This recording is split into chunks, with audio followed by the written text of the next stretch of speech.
So we're going to go through a bit of a time machine and land back at 2008. So I can tell you how this all started off to begin with, and then also what we've seen change over this period, and then Jen and I are going to take you through what we see coming in the future. So back in 2008, how this all started, well, we never thought this little side business that we started would be here in this same vein 10 years later. So in terms of how it came about, for those of you who don't know, I had about 9 years digital marketing experience at the time. I was actually pregnant with my first child, who is here today as our mascot, Oliver in the front row, who will love a shout out. It's his actually very first Interactive Minds event that I've let him come to. And I was talking to a previous colleague of mine, Jen Story, who is here today, and Jen and I came up with this crazy idea to start Interactive Minds. We really wanted a way to stay in touch with the industry. I was about to go on some kind of maternity leave, apparently, and Jen also had a 2-year-old, as well as working, and we said there's nothing in this industry to bring people together on a regular basis and help us to stay ahead what we need to know as marketers in this space. Interactive Minds was born, and we have had about 129 events since. So thank you for being part of the journey. This is what our website looked back in 2008 when we launched. Thought you'd enjoy having a flip back through that. And this was our very first event, which was called Measuring Online Success Beyond the Click. Here you go. So back in 2008, what was happening? Well, the iPhone had just been launched in July 2008. We also had Facebook, of course, but back then, this was one of my posts from very back at that stage. And remember, everything started with the word is. So that's how it was, we can now remember. And then what else wasn't around? Well, these brands weren't around, at least not in the way that they are now. Instagram launched in 2010. The Facebook like button actually didn't become available until 2009. Google Plus launched in 2011 and of course then has disappeared from the scene. Coles online shopping was around but didn't become available in Brisbane until late 2008. Airbnb was only in conception stage and they didn't get into Y Combinator until 2009. And Uber also launched that year. Pinterest launched in 2010 and Spotify came on the scene late in 2008 as well. So we can see how much some of these brands now play a vital role for us. And yet, back when we started, they were only just coming on the scene or not even for a couple of years after in some cases. So what else was happening around then? Well, the digital media scene looked a little bit like this. Some of you may be familiar with Mediascope. These were the sales agencies and networks, and actually this was in 2010. That was the earliest I could find online. You compare that to where we're at now, which of course has a lot more in it, including everything from trading desks to influence marketing and beyond. And again, these are obviously only the mega brands in these spaces as well. So the industry has just grown substantially in this space. I found this view of what Google AdWords looked like back in 2008. And compare the same search now, it's a lot cleaner, but still obviously very Google. I can also show you what the back end looked like. And I love and miss the simplicity of Google 10 years ago. Go to it now, and I don't know about you, but I always take ages to find that one little thing I want to change in their complicated interface. I've also got Facebook here. Back when the news feed looked quite different to how it did now. And of course now ads are front and centre and taking up a lot more screen real estate. And then we can have a look at spending over this period as well. Now this is ad spending, but it's a bit of an indicative for what we've gone through in terms of growth for the industry. Back in 2008, 1.7 billion Australian dollars in this space. And now, in fact, that figure is a little bit out of date. The latest figure I found for 2018 was 8.5 billion. So some substantial growth there as well. Now, over this period, we have had a lot of events. Some of you may remember Grant Thornton. I don't even know where that one was. That one down by the river somewhere? Oh, State Library. I've got a few here. We've done roundtable breakfasts, we've done lots of seminars, we did a couple of evening events throughout the years. We were at Mirror for quite a while there, we've been at QT 360, at Cloudland of course. And then in 2013, we launched the Digital Summit as our full-day conference, which has been both here and also in Melbourne, and that was this year's event. So again, thank you so much for being part of this journey. It's been amazing, and we look forward to another really exciting 10 years ahead of us, with no plans to slow down. We are now operating in 4 cities, so Brisbane, Sydney, Melbourne and Newcastle, and this year we held about 25 events, or just over actually, amongst those cities. We brought some amazing brands out to Australia to share their marketing stories with us over that time. And we've also had hundreds of local marketers contribute to the conversation. So the ones I've got on screen here are just from our Brisbane events this year, to give you a bit of an idea. And in fact, I don't think it's all of them either. So events like this do require a lot of involvement, both from the industry and from our partners, in order to make it happen. So again, big thank you to people for being involved. Now, today we're here to look forward and to talk about what's ahead. Bit of a lofty subject, I must admit, to be covering off 10 years into the future when we look back at the amount of change that we've had. So I wanted to show you this slide. Up the top it says, if a researcher says a cool new technology should be available to consumers in, and we'll look at the 10 years one, what they really mean is we haven't finished inventing it yet, but when we do, it'll be awesome. So that's what we're going with tonight in terms of our themes and what we're looking at ahead. And now at this point, I would like to reintroduce Jen to you. As we've mentioned, Jen Story did start Interactive Minds with me back in 2008. She did move on and do other things since then though, and now lives in Melbourne, so we're really lucky to have her back in Brisbane for this evening. She does have 20 years experience in marketing. She's worked at AOL, at Suncorp, at Brisbane.com, Australia Post, Computershare, and many more. And she does really love playing pivotal roles in the strategic shift of organisations. So she's very well advised to contribute to this topic tonight, and I'd like to welcome Jen, who's going to be presenting with me this evening. Come on up, Jen.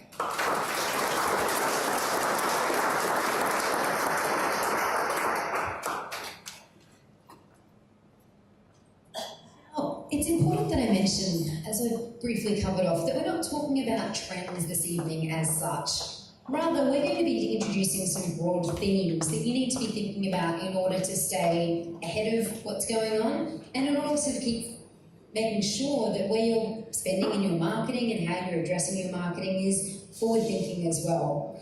So actually, when I was researching for this presentation tonight, I looked up some tech trends, and some research and reports presented over 200 trends, everything from drones to holograms to ad blockers, a whole range of different technology, and that's not what we're talking about tonight. We don't want to get into the nitty-gritty of shiny objects to distract you. We want to be looking at the big themes that you can consider as we move forward. We want to give you these thought provokers, and interestingly enough, when we were discussing this, we said, hey, we might even contradict each other in some of the themes that we present tonight. In fact, we may even contradict ourselves. But that's what the panel's about tonight. So we're going to introduce the themes to you now, and then our panel's going to discuss them and go through them in more detail, and also give you a chance to contribute and then ask questions as we go. So the first theme, sorry for the echo in here, the first theme I'd like to introduce today is that marketing is central to the organisation. How many of you think marketing is central now to the organisation? A couple? Great. Well, we're all marketers, so of course we're going to say that, aren't we? But I do see it becoming more important to the organisation as a whole as we progress. Now, why do I say that? Well, companies do need to be genuine in their approach, and I think that's becoming really to the forefront of how we operate as marketers. And marketers are the ones who are able to make that happen. We are the ones that can really own the customer and be the custodian of the customer. And that means that then we influence things like the technology, the products and the offering more than any other part of the business. So marketing will have control and will need to push back on all these other areas of the business if they're not right for the customer at the end of the day. We also believe that the marketer is well positioned to become the CEO. So the CMO will become the CEO. We are starting to see this happen. We're starting to see the CIO take the CEO role as well. And I do believe that it's going to be more regular occurrence as we move forward.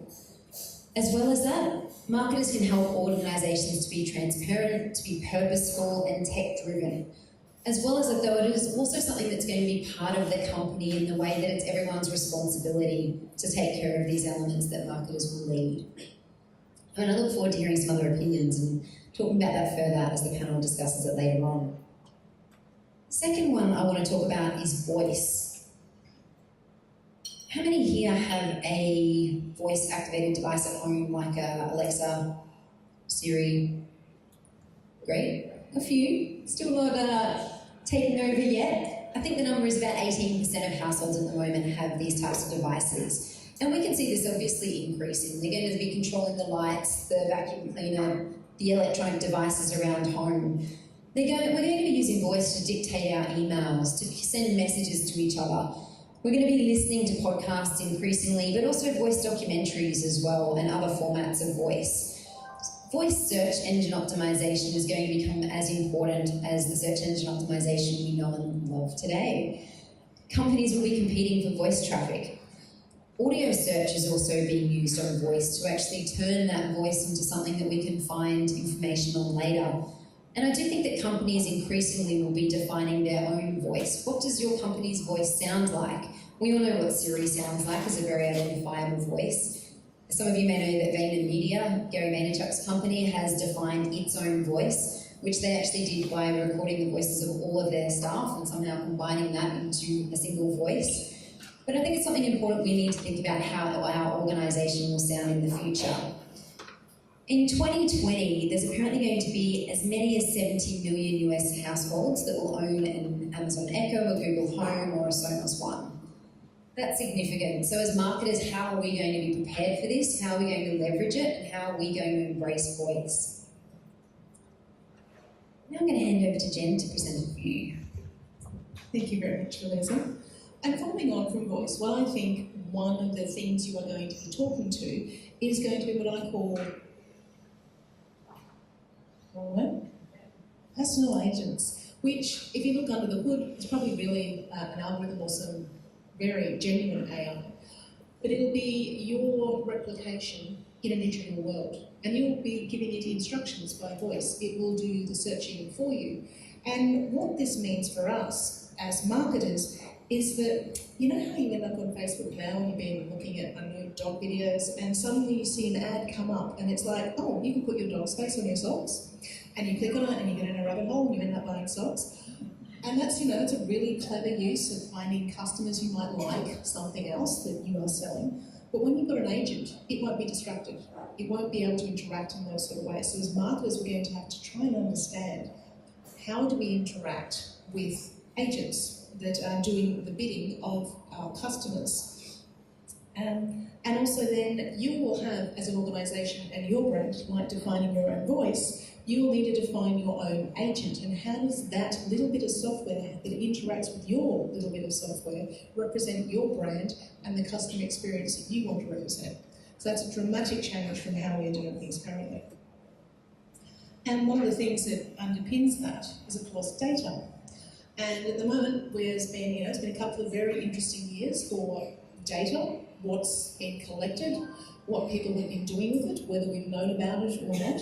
But where we're going now with data is going to be, and this is about to come into law in Australia, and it's already happening in Europe, which with GDPR, but in Australia we've got the open data legislation that's in theory going to come through next July, but having worked with some of the very large banking organisations, I can tell you they're betting on that not happening and the deadline being extended. But what that ultimately means is that the customer will own the data. Up until now, we've been able to get the data that we want from our customers or from third-party places, so maybe it is Facebook or another channel that we've been using. But if the customer owns their data, how do you get it? You'll have to seek permission from your customers to understand more about them. As an organisation, are you prepared to buy data from your customer so that you can then learn about them or to sell them more stuff? Will a customer be wanting to sell you their data? So it's going to change how we have been understanding our customers at this point, and then ultimately how we are selling to those customers, because we will not be in control of the data, which has been the major thing that has underpinned digital marketing in the last 20 years. The next interesting more thought provoker is device free. Right now we've got thousands of different screens. So we've got smartwatches, we've got phones, tablets, laptops. Some people, I think, even still have desktops, which is interesting old tech. But there are thousands of different screen sizes, and designing for those, for a customer experience, for a particular product, and for how we manage campaigns, how we interact with all of that, that's hard right now. But what is going to become more prevalent is when we actually get rid of the screens and fundamentally devices and the way we interact with them, and we end up with basically chips and tattoos that are connected. So if you are chipped up, your screen will be your worldview. So what you are looking at across now, that'll be your screen. So how do we interact with that? Because it is your field of vision. And that means possibly that'll be an augmented reality view. An augmented reality is much harder than virtual reality because in a virtual reality, you're making everything up.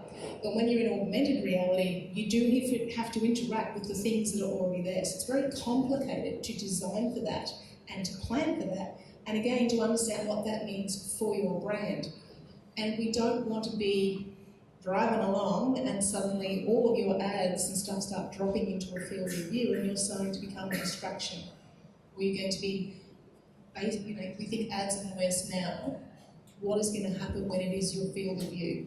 So it's a really dramatic change. And then we've got, things like, we've already got people who are embedding RFID chips into their wrists, and you might see the guy in Sydney who uses it to swipe to get through the train stations and keeps getting arrested for having tampered with his Metro card. But we have, we will have chips in our hands. We won't have to having watches to tap us to tell us where to go and what to do. So we're actually going to be chipped up ourselves. And that, while we think that sounds a bit crazy now, as we saw, the things that we thought wouldn't exist in 2008, we are already on the cusp of these things now. They are happening. There are people in Europe who are chipped up and walk through airport security because they are known as an electronic citizen almost. So that is going to change how we design interactions with our products, our services, websites probably won't matter. There'll be entirely new channels up there for us to deal with. My next one is there'll be a big change in the dominant players. We're kind of used to the ones we've got now, but again, with the slide Louisa had up earlier, they didn't exist when we were planning and talking about all this stuff in 2008. So what if, Google, Amazon, Apple, Facebook and Netflix don't exist? What happens then? What's going to be the thing that brings them down? As organisations, for most of those channels, maybe not Netflix as much, but you may have invested a huge amount of your brand identity and your spend currently interacting across Google channels and Facebook channels, those sorts of things. If they aren't there, when are you going to realise that they are on the site? And what are you going to do and how are you going to react to that? And what if the dominant partners, the dominant players that arise then, do not have English as the first language, which is highly probable at this point in time. The rise of WeChat is phenomenal right now, and yet there are a huge number of organisations in Australia who are completely unaware of what it does, how it works, and how some brands really only exist on that and are dealing with hundreds of millions of customers all the time. So these are dramatic changes that are more than likely to occur. Then, I'm talking about this one earlier, often, and I'm sure it's never happened to any of you as marketers, you might be accused of being a bit fluffy, and maybe some of your storytelling and some of your reporting might, be a little bit creative. But that's often an accusation that is targeted at marketing in large organisations. And as marketers ourselves, sometimes we might be challenging the data that, or the metrics that we are getting back from the channels where we are interacting, be it a media channel or somewhere else, or even our agency partners. Did you really get that result? You've probably all had those moments of thinking about it. So what if all of the metrics of all of these channels and everything that we do end up on a blockchain? And as I'm sure you're aware, a blockchain is immutable, which means it cannot be altered once it is agreed that that is fact. So what does that mean for how we are currently reporting? What does it mean for that trust that we may or may not have with some of the organisations that we deal with, like I said, the agencies, the media partners, Facebook? because we've seen data this year that some of the, Facebook's inflating data. That would not occur if that was all recorded on a blockchain. So what would that mean for you, depending on your role, your organisation, the advertisers that you deal with, and the agencies that you deal with? Thank you, Jen. Some good ones there. Now, we weren't going to leave it there, but we thought it's our 10th birthday. We really should have 10 things to talk about. So I've added a few more in to round this out. Oh, you laugh. So, direct marketing again was something that I wanted to talk about. Direct marketing, we often think about DM mail pieces, but what I'm talking about here is actually talking more directly to your customers. Because after all, the internet is not really a broadcast channel. The internet is more of an intimate channel than that, but it hasn't always been used that way. Years ago we thought that we could put a banner on the homepage of a large portal and go, great, our work is done. But we do know that that's not really how it works, and we do need to be much more specific with our audiences. So this is really about taking the time and thinking about how we can get to that niche level in terms of who we're targeting, who we're talking to, and who we're building products for.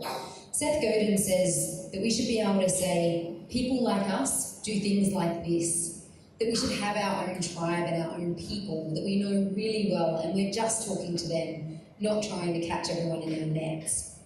So we need to get more personal, and we need to make sure that we're being highly relevant. But this is one of those contradicting elements, because we just said before how we're not going to be able to access people's data. And so that is an issue. How are we going to get around that? We're not going to know as much about our customers potentially in the future without their permission than we do now. So what does that mean for us? How are we going to get to that personal level and talk directly to our tribe? People are already starting to niche down consumer side, say with their networks, for example. I don't know about you, but a lot of my friends have stopped posting publicly on Facebook now, or even to their friends on Facebook.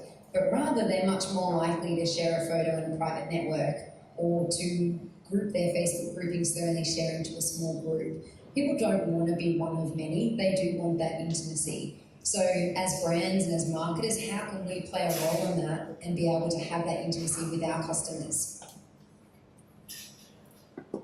Next one, sorry, I'm playing two screens here for fun. The next one is about partnerships, because this is something that I'm really passionate about, and I think we all don't do enough of, and that we can see there's opportunities for this in the future, particularly with some of the other things we've been talking about. If we're going to get to that one-to-one personal relationship, if we're going to find our tribe and create products that they want, then we're also going to know what other products they like and use, and how we can potentially partner up with some of those other brands to deliver a better outcome. So it's all about trying to get to our customer, trying to reach them in an increasingly and continually fragmented space by partnering with like-minded complementary organisations to complete the offering. We're seeing this already now, of course. This is not anything new. We're seeing Red Bull partner with GoPro. We're seeing Nike partner with Apple. We're seeing it happen already, but I think it needs to flow through a lot more, and there's a lot of opportunity in this space. Also, we do have an increasing focus on brands being purposeful, on giving back, on sharing. And some of these brands might not be in a position to be able to create that in their own ecosystem, but by partnering with an organisation that does make that central to them, then they're able to leverage that and contribute as well. So think about partnering, think about your content networks and who you're aligned with, and potentially whether that's an area for growth for you as we move forward as well. The next one that I wanted to mention is around simplifying and simplicity. Because I don't know about you, but I'm noticing a lot of complicated interfaces, a lot of busyness out there, a lot of technology that's overwhelming. And I don't think we can keep continuing at the rate that we are now. We're already seeing pushback on things like this. We're seeing a lot more uptake of consumers, and everyone in this room, no doubt, in terms of being curious or implementing meditation, breathing exercises, having technology-free days, digital detoxes. We're seeing big become small, we're seeing fast become slow, and I think we can expect more of that as we proceed. We need to think about how we can make it simple for our customers to interact with us. Obviously, this has always been an objective, But I think the time is near where we won't have a choice. And if we're not simple enough, we won't be in the consideration set. As Jen said, you know, if we are looking at field of view, that's the term you use, exactly. If we're looking at field of view, we need to be simple in order to be part of that. So this all does connect in some way, because if we're not simple enough for our customers, we're not going to be there. Now that is our broad themes that we wanted to cover with you today, and now we have an awesome panel to take you through some very specific discussions around these. So I'm going to hand back to Kaya, who will tell you who's on our panel this evening. Thank you.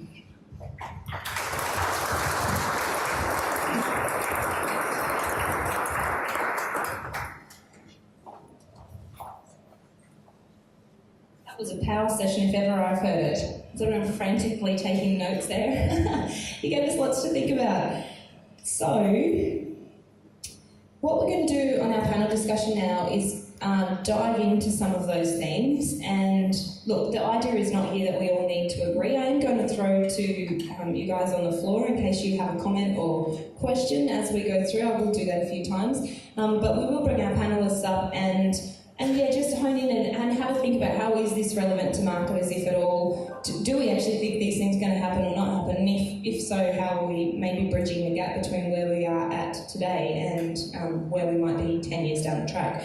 So let me jump forward, I do apologise, to introduce our panellists. So Jen is actually going to stick around for our panel. So Jen, come on up and take a hot seat. I'm not sure if Deb is in the room. She is. Congratulations. She was stuck in the traffic.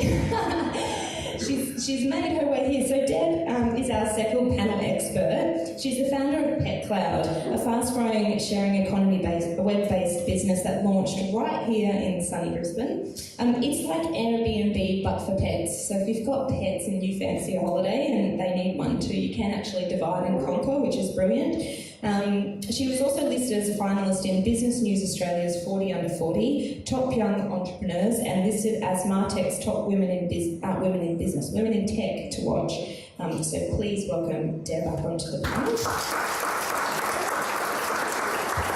We also have Ashton Tuckerman from YouFoods. So Ashton is the brand marketing manager at YouFoods. She gets her kicks developing content strategies, measuring social media ROI, and ensuring every communication touchpoint is on brand. She's back on old stomping ground this evening, as she previously worked here at Flight Centre HQ, so she can show you where the slide is if she still has an access key. Please welcome Ashton to the panel.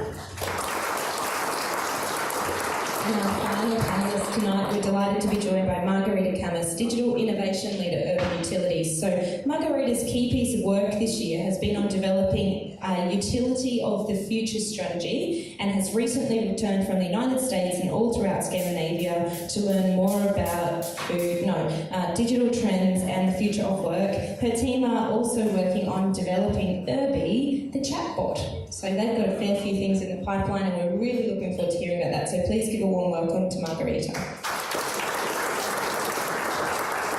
Okay, let me take a seat and work off my phone rather than paper notes. So yes, second mic will be here. You guys will just have to pass it on for a while, and when I throw to the floor, we might need to actually Jen will kick off with you. When we throw to the floor, just pop your hand up and we'll try and get a mic down to you, or just speak really super loud so that we can hear you up the front with your comment or question. Okay, so Jen, let's open with, Louisa suggested that marketing will become central to the organisation, but there's plenty of literature out there that suggests that maybe it won't, because it actually won't exist as a function on its own, and it will actually be a function amongst all the other functions. So I'm really just curious to hear what your thoughts are on that. This is a contentious one. It is, and it's a really interesting one, because it used to be that you always have a very central digital team in many organisations, and there's the cyclic model. Depending on which consultants you come into a large enterprise, they'll say either you need a centre of excellence, and they must all be here, and this will be your digital team, and then that runs for a few years, and then McKinsey comes in and says, no, PwC went wrong, you actually need to have a decentralised model, and everyone in here is a digital leader. So I think it's the same kind of pattern and trend that we're hearing around marketing. But I think we're at a really interesting moment for marketers, because speaking to a whole bunch of people in Melbourne yesterday, and a lot of them are saying they don't feel that they have the voice in the organisations anymore that they once did. And they are still starting to be considered to be the fluffy stuff, and it's the pretty bits. And without understanding that, and I always, when I hear that, and I do hear that from CEOs from some very large organisations I've been in, I'm just sort of going, no, actually, marketing is about knowing exactly who your customer is, knowing how they think and behave, and working out how you're going to manipulate them to buy your stuff. That is what marketing is. And if you are not doing that, you don't have a company because you won't have sales. It's fundamental. So it's an interesting thing. I think may see a split in marketing into execution and strategy. And I know a lot of people feel very uncomfortable talking about being a strategist, but I would encourage everyone to run at that stuff as much as you can, because that is the creative side of things. That is where you can have the most impact, add the most value to the bottom line of an organisation. So I think you might see the execution side of things play out, but I would like to think that marketing as a really strategic function will continue. And as Louisa was talking about, I think those are the people who will be the ones who will rise up to be the CEOs of organisations and take it that way from the CIO trend. Okay, so if we are going to become better at bridging that gap between where we're at now, where we need to be seen as central to an organisation, and I might throw to Margarita on this one. What are some steps that you might be taking internally, or how are you making sure that marketing is understood not as fluffy and the arts and crafts department, but something that is so important? Something that is so important to the organisation. Yeah, so in the last few years that I've been at Urban Utilities, we've gone through a massive transformation to really make our business really customer-centric. Because for us, really, like for example, if one of our field workers has a really negative interaction with someone in a suburb very far away from our central office, that affects our brand and what people think about us. So for us, our whole business is going through the process of design thinking training.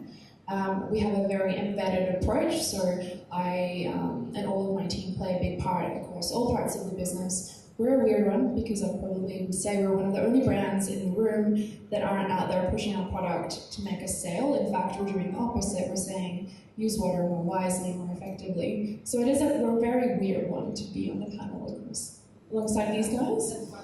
Yeah, which I think is an interesting insight, but definitely... How can we make the panel weird? I think our field workers, our engineers, like the very technical kind of nerds that are focusing on how to build a bridge or how to dig a pipe, are really understanding why it's so important, and seeing that it's a massive cost when we don't get the community on board. So for them, it might be a cost thing, but it's about getting them out there, talking to customers, and then empathizing and saying, oh, okay, how can we do a project that minimizes the impact on people?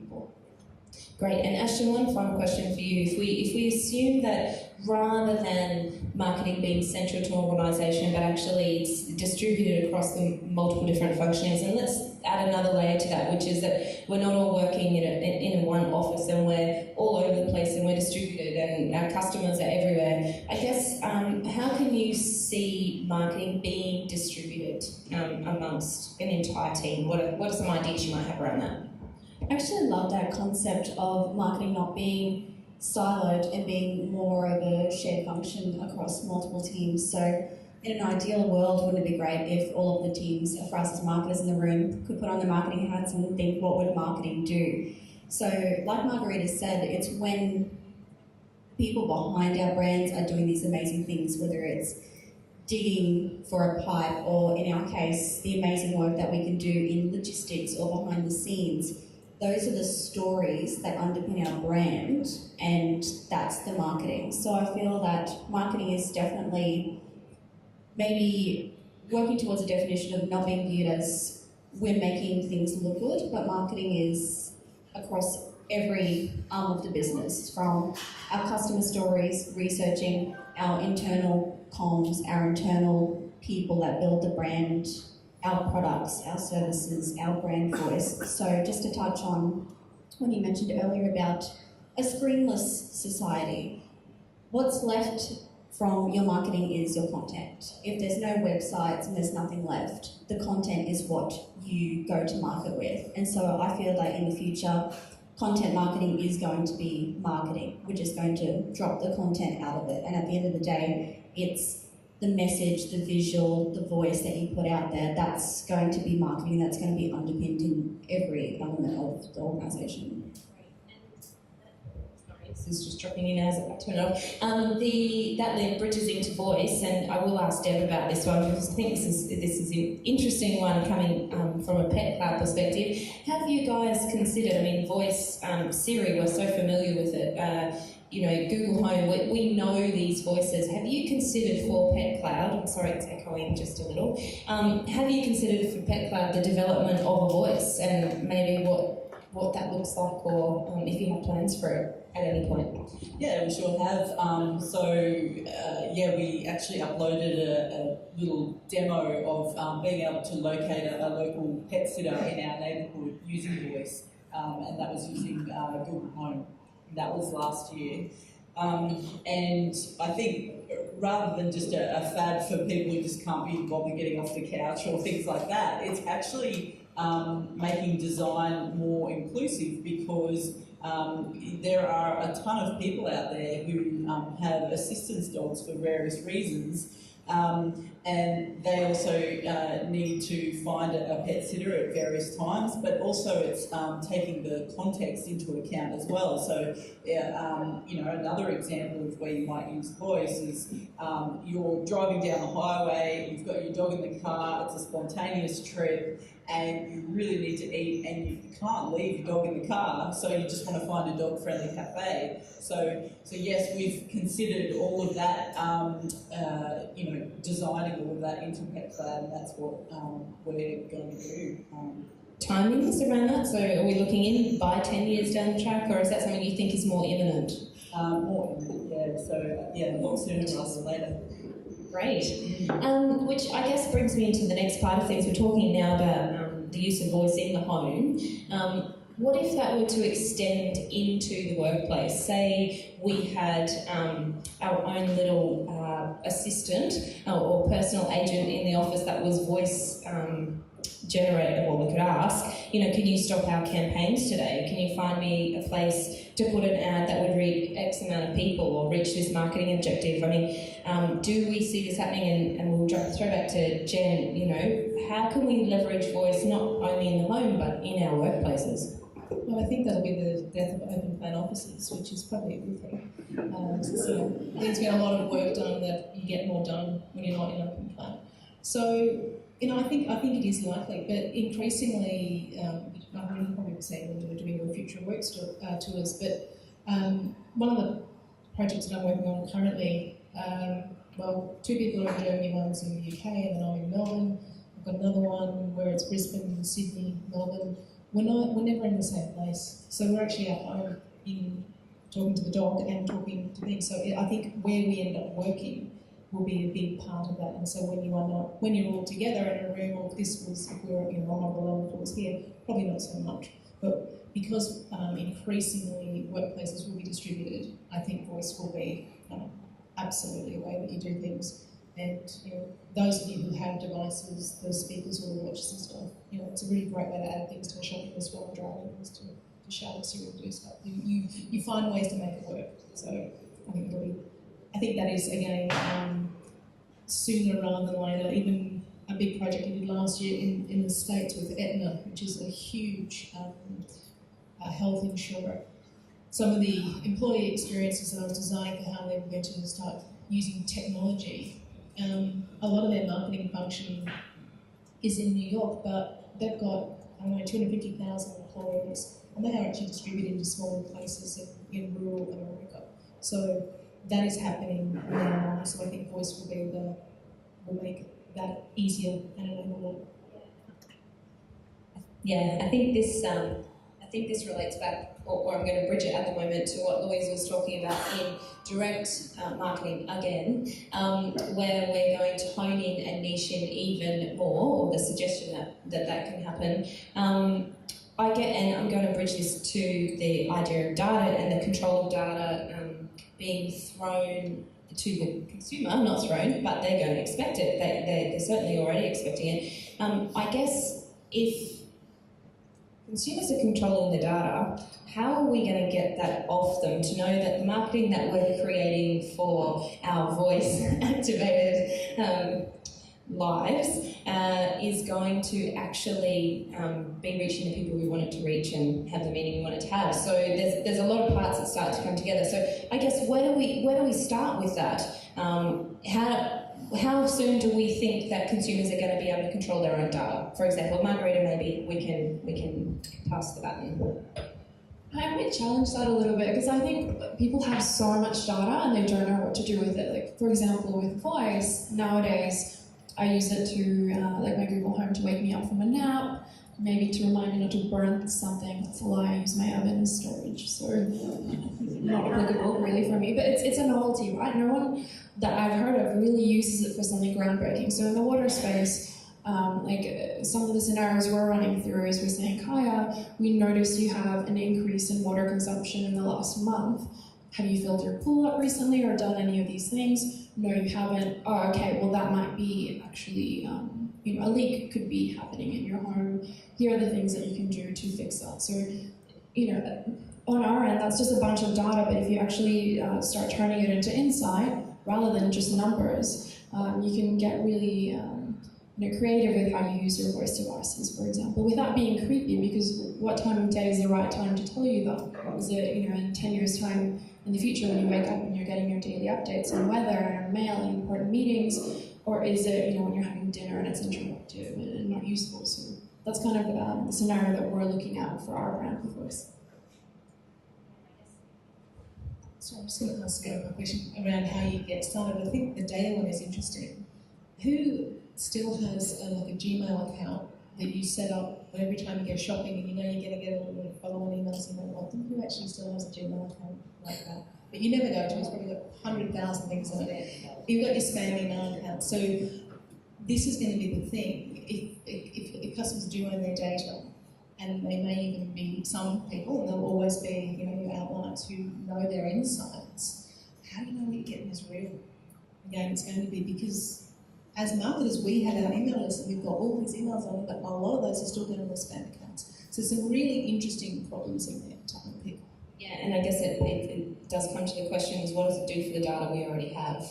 And I might link that into the blockchain idea about visibility, transparency, accountability, because if our data is being passed through something such as blockchain, how does that start to change things for us? Because maybe we do trust our data more so than we did as marketers. How does that collection of data, if we could trust it more and rely on it more and not feel like we're being filtered out or that it's being caught somewhere or lost somewhere, how does that start to change what we're doing? I think it's only a positive thing for us as marketers. So I feel like the issue of data has stemmed from the fact that people perhaps didn't realise what was being collected about them and how it was used.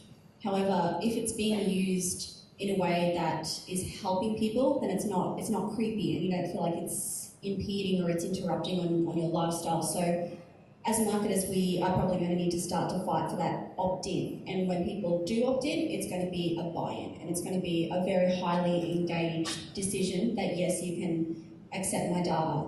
And in as far as the blockchain goes, when we start to get to that point where we know that we are activating and signing up or engaging those right customers, then the data that they have willingly provided us should be very accurate and very willingly put forward because they're in full control of it.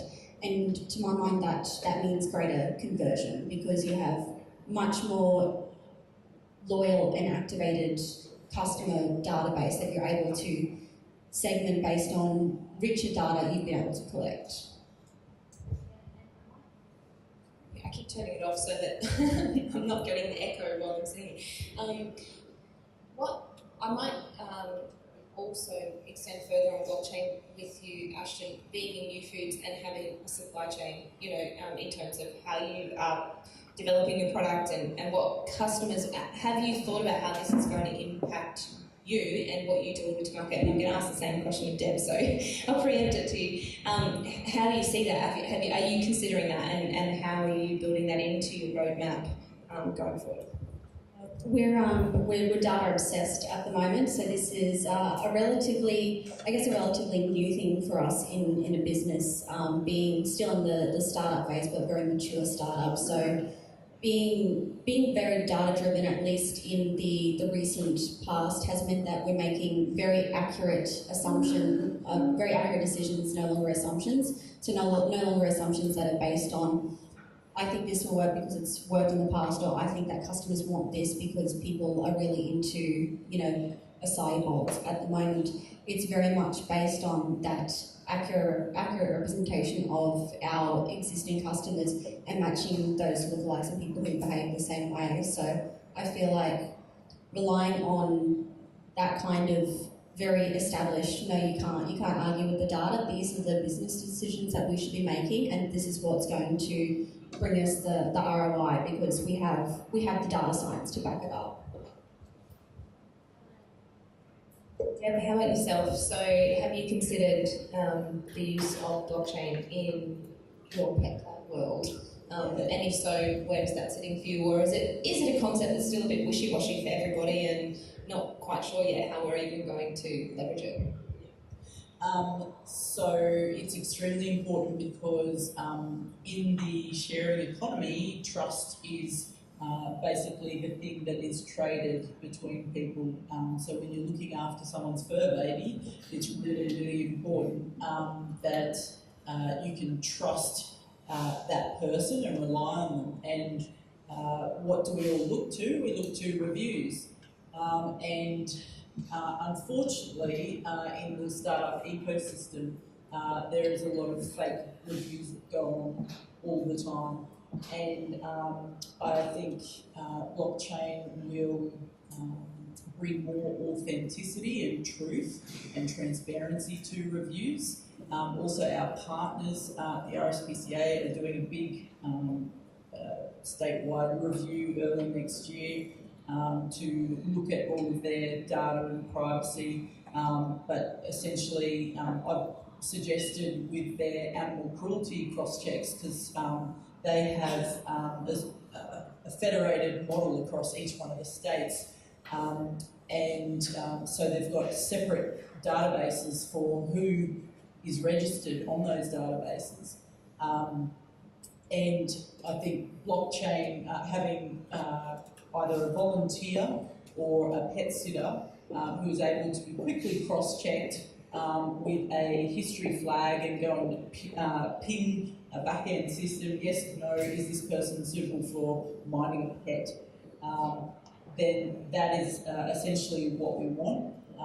I originally was flattered by the RSPCA, and I thought, yeah, that's terrific that they want to work with us. But over the last 3 years, it's really opened my eyes as to just who is out there.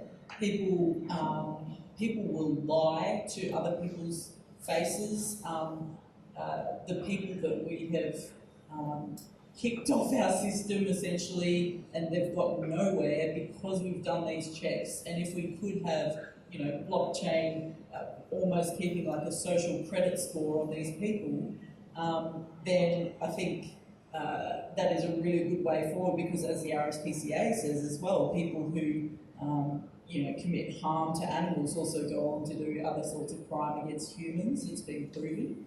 But yeah, I mean, we've had a lady apply for to be offer a pet taxi service, and she was quite gutsy to go to the extent of applying for a police check and everything. And out came the police check with all the outcomes. I just couldn't believe it. It was like, driving through red lights, lying to police, using false name, petty theft, like ongoing. And I was standing in the room, I hope. Yeah, but like at least, having a system to ping that person in the animal sector as well, to say this person is not suitable for either an animal welfare type of role or a pet sitting role.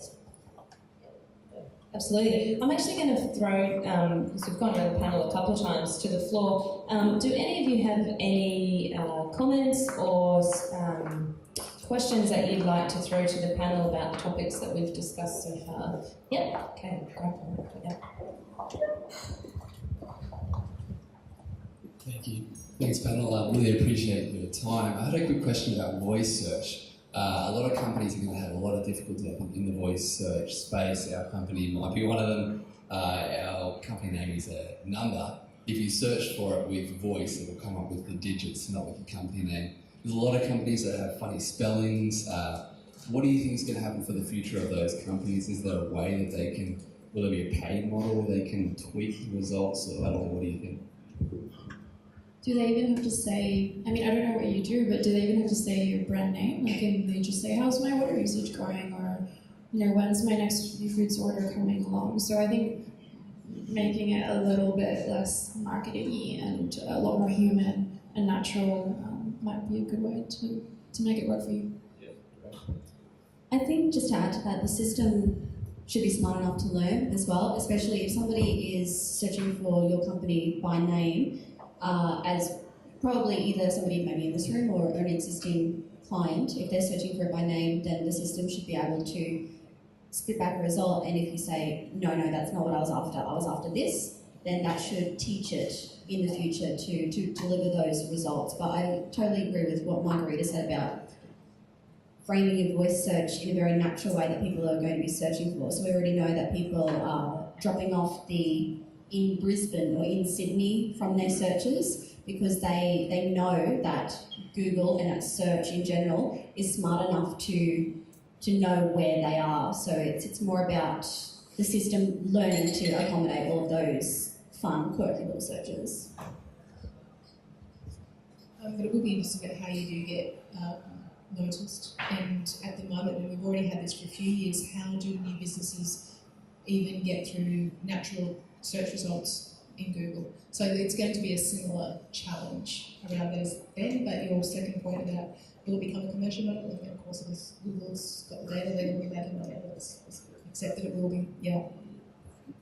Okay, so are there any other questions from the floor? Comments, questions at this stage?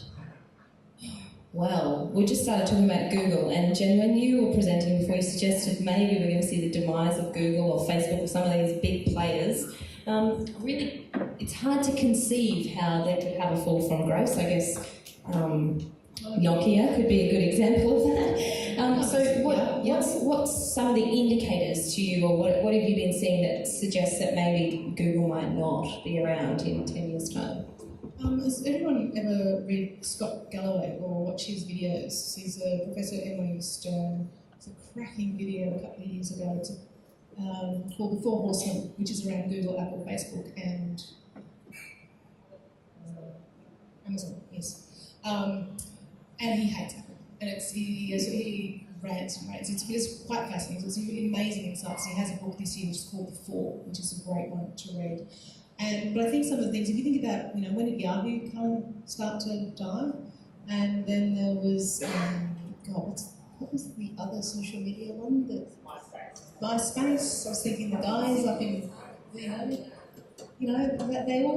there are moments, and if you think about the life cycle, there are indicators, and it's often, think about your own behaviour and think, as Louise was saying before, I have a very specific way that I use different social media, and I'm noticing that that's changing. So when you start to notice it in yourself and appreciating that everybody in this room, you are outliers, you are not the normal person. So if it's starting to affect you and your behaviour, it will start to affect everyone else. So kind of always be cognizant about what you are doing. I thought I was getting old, that's why I wasn't using Facebook so much anymore. I guess it opens a broader question for me as to is there something going on with the rise and fall of social media overall? I mean, we all jumped on board and popped all of our information out there and used to know so much about everybody, and I feel like that's retracting. Is there a broader thing at play that it's not just Facebook will no longer be around? Are we actually moving away from social media? Well, again, Scott Galloway in I think it is the Four Horsemen video. It's about an hour and it is just rapid fire. It is hilarious. It's brilliant.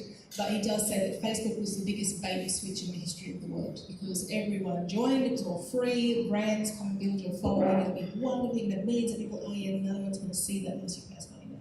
So, there are these things, there's lots of things that have happened, and Facebook ain't at the end of its journey yet, so there'll be stuff there. Did you want to make a comment? Yeah, sure. So I feel like there's a very interesting trend at the moment, just to throw back to what Louise was saying about how we personally choose to use Facebook and the like now. They're definitely becoming more of a share through private messages. So I think Facebook's actually been clever in isolating Messenger as a solo app and treating that a little bit differently because they know how people are turning away from traditional Facebook wall and profile, and here's this very intimate, very connected platform where you can have your group chats and you can select your friends and you're making those connections, but they're still able to market to you in that regard. And I also think there'll be a very interesting generational shift with the usage of social media. I know there's a lot of young kids, and I'm talking, kids with their first phones in primary and high school, they only use Snapchat. So they're using Snapchat to do absolutely everything. They don't text. They use Snapchat to call. They have groups on there. They use it to text. So that's kind of the way that they're approaching social media usage, not having these different platforms for different uses, but having the one that does all, which is very interesting when we're looking at Snapchat is Snapchat even going to be around now that Instagram stories is such a thing? I think the indicator of the Gen Z and the young kids is a really interesting one to keep an eye on. Absolutely. I'd like to throw to the audience and ask how many people would be comfortable wearing implantables, having implantables. We've poised the theme tonight, there you go, poised the theme tonight that could be something that's really common to all of us. Who wouldn't be comfortable with an implantable? We've got about equal measure there. So I think at the moment there's a lot of wearables, and it's really, I guess the main difference is that you can take that off and put it on, but it's kind of doing the same thing, isn't it? Wearables are just a step closer to implantables. And I'd like to ask someone on the panel, anyone on the panel, how we think our communications with clients, customers, consumers will be affected if the door opens as a channel or with products that you're offering around this idea of implantables. Let's just imagine for a little while what that might be like for us. Who wants to go there, or anyone on the floor who might be willing to have a chat about implantables and how that might affect us? I'm going to go for it. So I'm going to look at it through YouFood's goggles and think about a world where people have basically their screen in front of them that only they can see. So when we're thinking about ourselves as the future of food, what does that look like? We have multiple meal times every day. We love food. Our lives generally revolve around food. So if it's something connecting to those meal times and giving you an idea of, hey, are you hungry? This is what's available to you. Or moving into recipes, or being able to sort of preempt those needs at those times that you need them. That's a very, very seamless and very personal connection to the way that you're already living your life. So we're seeing a lot of our communication platforms, I guess I'd say, trending away. So nobody really does letterbox drops. Email marketing's kind of it's still a thing. SMS is a bit of a no-go zone. Push notifications are kind of where it's at. So how is a push notification too much different to a notification that only you can see and that is there because you've allowed it to be there and because you want it to be there? So I think that opt-in again, and you're willingly inviting that brand into your lifestyle, that builds such advocacy and loyalty that I don't think you've ever seen before.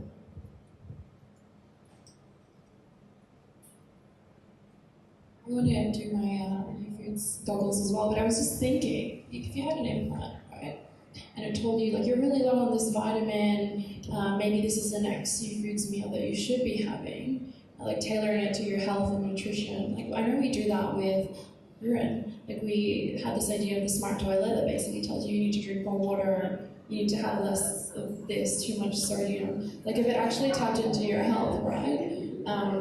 And kind of linked to your MyFitnessPal or your lifestyle, and looked at, okay, you're not doing enough exercise, and tailored that to brands. I think that's very futuristic, but I think it's really interesting, especially for health nuts. Awesome. And do I think you can take that for pets? Imagine if you could look at your pets in that way. It's fine. Yeah, well, who knows whether browsers will even exist in, 2 years' time or 5 years' time, but maybe with these implantable chips, as you meet people, maybe that's the actual check through augmented reality. I mean, you can put on glasses and see that, but maybe with the chip you'll be able to actually see someone's social credit score without wearing any devices or anything like that. As far as pets goes, yeah, maybe similar things as far as their health goes, you'll be able to monitor their activity, their health, their sleeping, how much they lie. Okay, we've only got a couple more minutes. Does anyone in the audience want to ask anything of our experts this evening? Back? Do you want me to bring the mic up, or you've got a booming voice that you can shout out? I can repeat if we can't hear you. I'll bring it.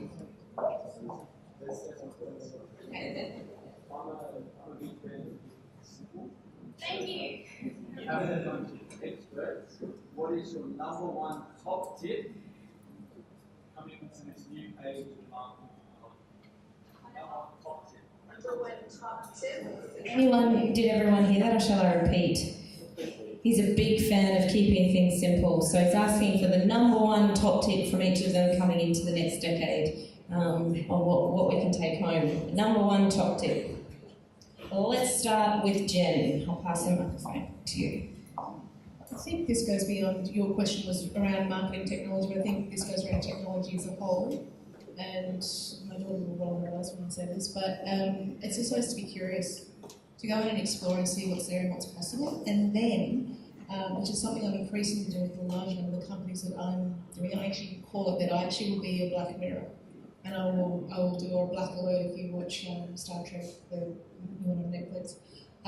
Think about the worst thing that could happen with that technology. When Louisa introduced me earlier, I've been doing this for digital stuff for a very long time. I was there before HTML. I was building stuff in Gopher. But at AOL, we built a lot of stuff, and the world wasn't quite ready for that because it was a closed wall thing, but it was the precursor of all the social media stuff now. And you think about all of the horrible stuff that happens, the stuff that you've mentioned, and the stuff that we know that is really, really dark and evil that happens out there. And sometimes I do lie awake and I think I enabled a lot of this. My fingers was technically in the code at AOL, because to work there you had to know the proprietary languages and stuff. So be curious, and that is the most important thing I think any human can be at this point in time, is to be curious and to explore and understand. I think we're all optimists, or a lot of us in the room probably are, and we like the bright shiny objects, and we see an emerging technology, and we think, oh my goodness, what cool things could we do with that? But that's a really valid point to consider the other side of that equation. Dad, over to you. One tip. Well, I think at the end of the day, technology is changing so fast, so rapidly, but at the end of the day, we've all got heart. So a company that has, authenticity, integrity, transparency, and also helps people and it touches the lives of other people, I think, and resonates with their customers. I think that's still the old-fashioned way. That's not going to change with loyalty. Yes, you can have your whiz-bang as technology, but if it doesn't touch anyone's heart, then there'll be very little loyalty. My number one tip that you can start doing right now, right from today, is know your customers and understand their why. So it's very similar to tag on to what Deb said. It's really about understanding their why, and only then can you provide them value. So in this age where data might be harder to get your hands on and people have to sort of opt into it, just really get to the heart of your customer and what they want to hear or see or feel, and bring that to them with your product or service. Yeah, and I think to extend on that, maybe use that as a barometer for as a way for hi. Somebody wants to have a drink over there. Who else wants a drink in the room? We're going to wrap up real quick. Use that as a barometer for making new decisions, because you can always come back to that no matter how bright or shiny new technologies are. And Margarita, over to you to wrap things up. What's your tip? Mine is don't do tech just for tech's sake, and it really surprises me. Like chatbots, that's the big thing at the moment, and everyone I talk to, and they're like, no one has a great experience with chatbots. So how are who's approving them to go live? And like, why would you launch something if it's not enhancing your customer experience or adding value? So I think it's actually a lot better for brands to say, hey, this might not be for us, or we might start piloting it and exploring it and seeing how it can add value in other ways. But don't launch things that don't actually improve the customer experience. Great take-homes. Alrighty, well, ladies, I want to say thank you for this evening. I know behind the scenes, having a good research of things and getting your future minds on. So really appreciate the time and effort, not only for being here, but for those moments leading up to today. So big round of applause for our panelists.